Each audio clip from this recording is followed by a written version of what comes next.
Nietzsche was particularly contemptuous of British liberals.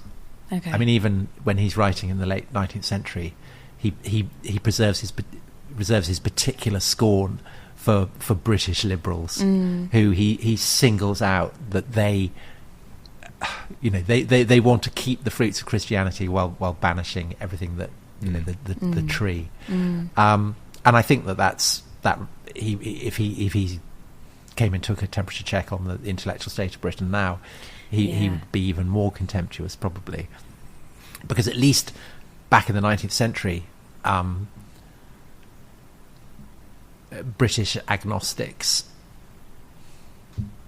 understood the context from which they were emerging. I mean, they were deeply, deeply familiar with the Bible and Christian doctrine, whereas now most people aren't. Yeah. But I think more broadly, Nietzsche's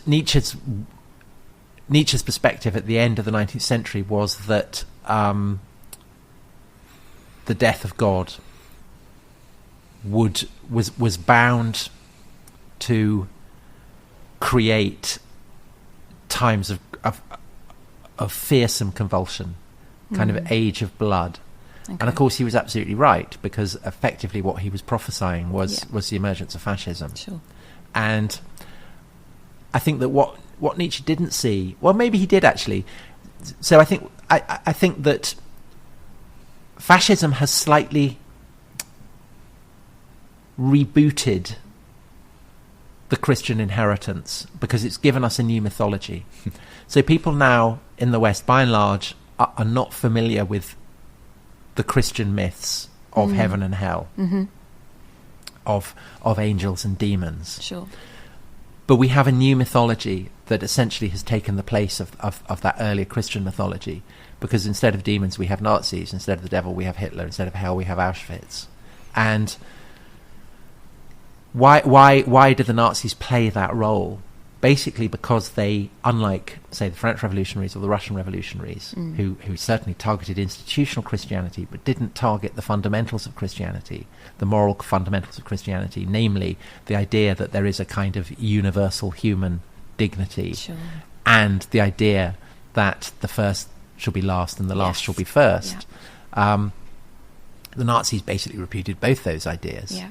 They absolutely felt that there isn't a universal human dignity, that that Greek and Jew are not one, that there are different races, and that and that there should one be race should triumph over the other, and absolutely that there should be survival of the fittest, which in turn means that you not only have the right, but you have the moral duty to kind of dispose of the weak. The fittest. I mean that's the moral good. Okay. And that, I think, was seen as so shocking by people because it is such a conscious repudiation of the Christian inheritance. So the Nazis serve us as these, as the model for evil and depravity, because they offended our Christian values, and so they give us an ersatz Christian myth. And if you think of Nietzsche's parable of the death of God lying in the cave, that corpse casting shadows. So it's a kind of riff on Plato.